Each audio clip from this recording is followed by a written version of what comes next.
morning. Welcome back to the Broadcast Retirement Network. This is BRN Sunday for Sunday, March 24th, 2024.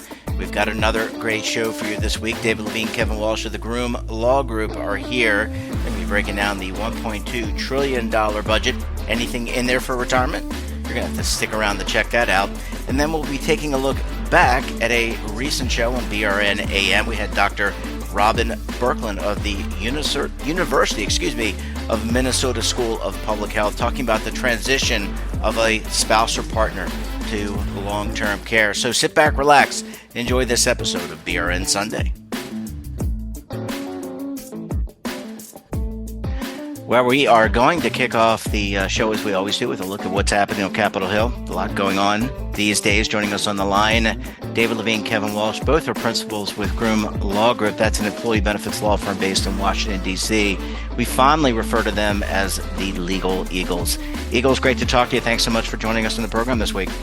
Jeff, as always, it's great to be here. And we're going big picture. And if we're going big picture, that means budget and Social Security. So let's dive in. Yeah, Kevin, let's start with you. And let's talk about this budget passage. A lot of talk in the popular press about the budget. And what's the latest on the U.S. federal budget?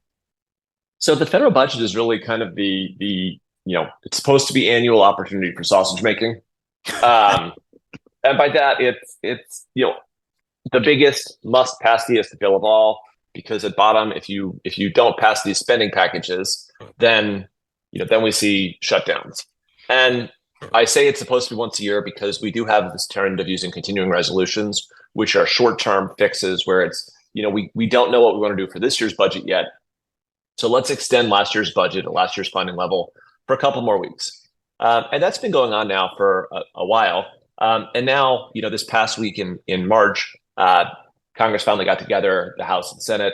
They've agreed to a full spending package. So now this bill, it's the budget for this year. It takes us all the way from essentially now, we'll call it April. It takes us from April into September, full year spending package. And that suggests kind of they're significantly behind schedule on it. Now, in terms of the retirement space, the Department of Labor is going to get a $145 million cut from the last fiscal year. So they're going to get $13.7 billion. In terms of the retirement regulator themselves, so the Employee Benefit Security Administrator, their budget's flat. It's frozen from fiscal 2023. So it's going to stay at $191 million. Now, in light of inflation and things, that a flat budget amounts to somewhat of a cut. So we wouldn't expect to see much growth in the agency this year. The other thing that you look for when there's a budget package passed is, do they stuff the Christmas tree full of ornaments? And by that, do they put policy riders on? Do they put, specific programs in? And in terms of the retirement space, there was a lot of talk that folks were going to try to put in place riders dealing with some of the policy decisions that EBSA had been making. Now, in this final budget, when the House and the Senate got together, they did not include any of the policy riders. So, right now, EBSA hasn't been given more instruction from Congress on how to spend the money. But Congress has signaled, you're not doing such a great job that we want to give you more money. On the other hand, you're not doing such a terrible job that we're going to take money away from you. Wow, that's a interesting analysis. So Kevin, before I go to David, I guess Secure 3.0, actually, Secure technical corrections. Let's talk about that for a second, because that's something that I know that's work that has to be done. That's Congress, but there's probably a component there for the regulators to weigh in on. Forgetting future retirement legislation, let's talk about technical corrections for a minute. Do they have the resources at both of the Department of Labor and the IRS to put forth the regs around what a lot of providers and people are waiting for? So, the Department of Labor has been working pretty, they've had a robust regulatory project going on for a few years now. There's a number of things that Congress has told them to get regs out on. There's also a number of things that Congress has told them, where Congress hasn't weighed in on. And, it doesn't seem like it's really a resource decision, but a priority decision at the moment in terms of, getting Secure 2.0 guidance out. If you listen to the folks at EBSA, there's other things that they view as more important than getting some of that guidance out. And so I think we'll have to wait and see. There's nothing in this budget that says EBSA, shift your priorities back to the congressionally mandated deadlines. So, I think we'll still be waiting for some of these corrections. David? And Jeff, I'm going to try something simple. Yes, they have. I'm going to try something as lawyers we normally don't do. I'm going to answer the question directly. Oh my gosh, amazing. Yes, they have the resources to get it done if they want to. Okay. Yes. Thank you, Kevin. David, I want to pivot to you because one of the things that, as I curate the news every day and, watch my television or my device, Social Security has been coming up more and more. Is it going to be there? Is it going to be funded? Am I going to lose a benefit? What's going to happen? And I figured I would bring it up with you and Kevin because I want to cut to the chase and hear what's going on. I'm not interested in the politics. Our audience is not interested in the politics of it. But if you could just distill down kind of what the current events are around Social Security and what we should be watching out for as an audience. Well, today is, I guess, my Straight Talk Express days because because I'm first going to one other thing you asked that we didn't answer already. Technicals, yes or no out of Congress.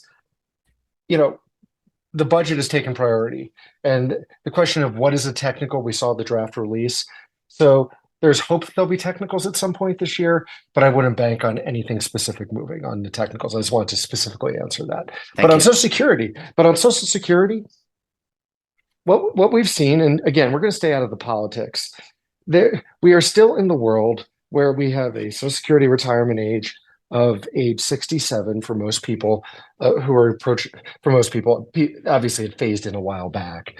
The reality is there have been discussions like this week that there were parts of the Republican Party that came out and talked about potentially raising Social Security retirement age. The Democrats, of course, jumped on the other side.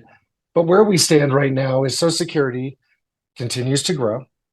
There is a recognition that the so-called Social Security Trust Fund, which is really kind of like a file cabinet full of IOUs, it at some point is going to go negative. You're basically not going to be able to actually have money set aside for Social Security. So become more pay as you go in a lot of ways. In some ways it is already. But the impact of this is it could have impacts on budget deficits and everything. So this conversation is going to ebb and flow. But until we hit a moment, and I do think we will have that moment at some point, where the parties are sort of more in a deal making and sort of compromise mode between everybody. I think it's going to be a while before we see anything that really moves on Social Security. And Kevin, I want to bring you into the conversation, but kind of tee it up and say, obviously it's an election year. There's a lot, it's, I guess, quote unquote, at stake for the party. Is just like there wasn't going to be a lot of retirement legislation that was going to get added to bills. This one maybe just be all talk. Sounds like listening to David, all talk and just political fodder rather than actual doing. Yeah, so 2024 is not going to be the year that Social Security is reformed. No, I concur with my wise. I concur with my wise colleague. Oh, good. Thank you for that. That was great. In fact, I think I'm going to use that for the name of the show. Social Security will not be reformed. Anyway, go ahead, Kevin. I'm sorry for interrupting you. I think that's the short form. You look at, we've got a November election coming up, and Social Security is a really important and nuanced policy. It's a great program that provides benefits to seniors. It's a bit of a hydra where it's become expensive over time, and folks who are contributing to it feel like they're contributing enough. People who are receiving benefits think that their benefits shouldn't be cut, and then folks who are nearing benefits don't want to be told that they have to defer benefits and work longer. And so when you've got a program that has kind of three knobs, and all three knobs have there's a lot of pressure on them, it's pretty tough to come up with a solution, particularly in election season where whatever proposal you come up with is probably going to be reduced to a soundbite by the other side. Yeah. And Kevin, I got to say before we sign off, Hydra, did you play Dungeons and Dragons by any chance when you were younger?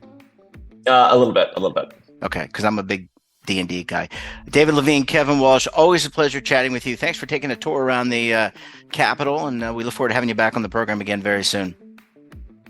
Thanks for having us on, Jeff, and thank you, listeners. Bye, thanks, gentlemen. Everybody. Have a great weekend. Bye-bye. Bye.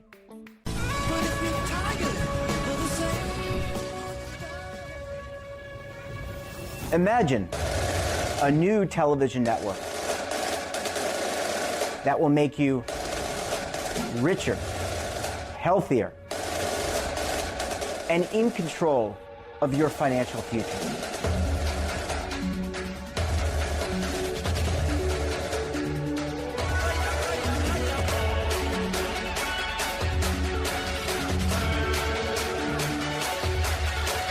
This network is for the policewoman in Nashville, Tennessee, the baker in Dubuque, Iowa, the teacher in Lexington, Kentucky. We want to make the idea of savings and retirement culturally relevant. But what do you see as a defining issue of the midterms? Especially for the smaller businesses. I mean, they are the lifeblood of the American economy.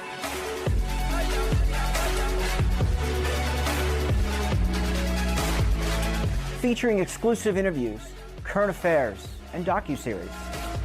33 years old, you retired early. The philosophy is money only matters if it helps you live a life that you love. But you got to start thinking about retirement as soon as you get in. The Broadcast Retirement Network will drive very high engagement with premium partnerships. So this isn't retirement and savings for your parents or grandparents. This is for all Americans. And we're going to change the way you think about money.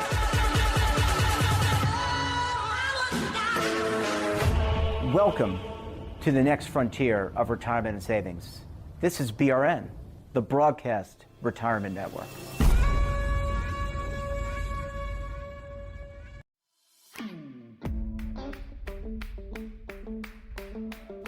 Welcome back. On Monday, I sat down with Dr. Robin Berkland of the University of Minnesota School of Public Health to discuss research on the transition of a spouse or partner to long-term care. Let's give that one a listen. Dr. Berkland, it is so great to see you. Thanks so much for joining us on the program this morning. Thank you for having me. Yeah, and look, this is a really important topic that I think a lot of families, spouses, partners, but also family members facing that dreaded decision to put a loved one or have a loved one go into long-term care. You and the team did a lot of research around this. How big of a deal is this for individuals? Yeah, we our research was about after they had moved into long-term care. But even before that, we know from other research that it is a very big decision. It is one that is often made under crises, and so that makes it even a harder decision. And the crisis could be anything from something happening to the care recipient, to a health issue for the caregiver, who then can no longer provide care. And say you break a leg and you end up in the hospital, now you can't provide care.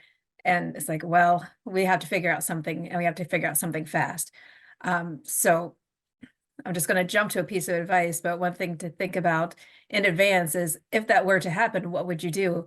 And to plan for it in case it does, as far as going to look at different residential care centers and trying to figure out, there's a lot of different things that go into that decision, but just, do you like it? What is the atmosphere like? What do the residents there look like? Are they happy? Are they engaged? Are the people who work there interacting with them and kind of just like that feel for it?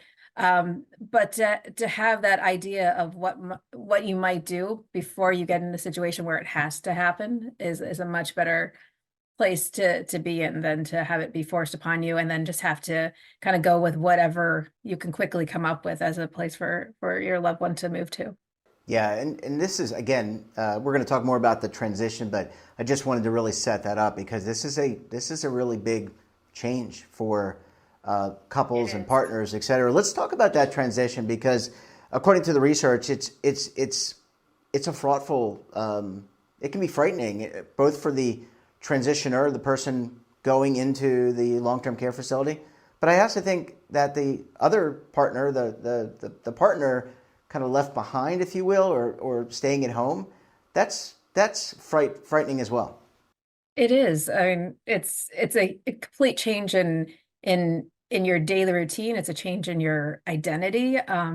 It's a change in just how other people are supportive of you. A lot of times when your care recipient moves to long-term care, there's just kind of this lack of support. Then before, maybe people were stopping by, helping out, but now they're thinking, well, they're care recipients in long-term care, so they have all day to do whatever they want, and they kind of fall back a little bit in that care. But in the care for the caregiver, but the caregiver still is providing a lot of care, even if the person is living in long-term care. It's not like your caregiving role stops. You may not be doing those same daily logistical, making sure they get their medication and dressing and all that, but what you're doing is kind of like being an advocate for them, being their voice, being a monitor, and seeing like is what the care they're supposed to be provided, is that what they're getting? You're basically their you're the expert on them, and so you're telling their caregivers, the professional caregivers, what their preferences are, what they enjoy, who they are as a person, so that they can get the best care, they can get more cooperation, they can get like an actual relationship, and it's not just the resident who lives in room 14. It's this is John, and this is who he's always been, and this is what he always takes his showers at night. Well, maybe that they can put that into their routine to give him a shower at night, because if they try in the morning, they may not be getting that cooperation and he may be miserable. And we're trying to make everyone life have a better quality of life and do better where they're at. So it's not it's a constant caregiving. It's just now their care recipient is in a different setting.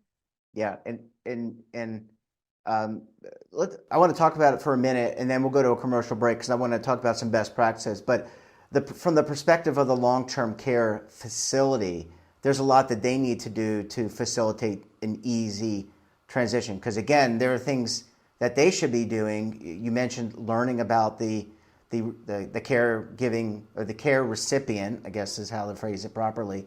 But they need to kind of help with transitioning. Are they prepared to do that in general? I mean, obviously, you can't speak for everyone, but caregiving, I would say, generally speaking, we have a lack of caregivers.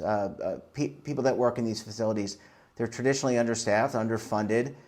It's hard these days to find a caregiver. Absolutely, and that has been something. We started the study we were working on before COVID, and so then we've seen like what has happened with the workforce during COVID and after. But even before, it's always, like you said, it's understaffed. They're not paid well. There's a lot of transition in who's working there, a lot of turnover.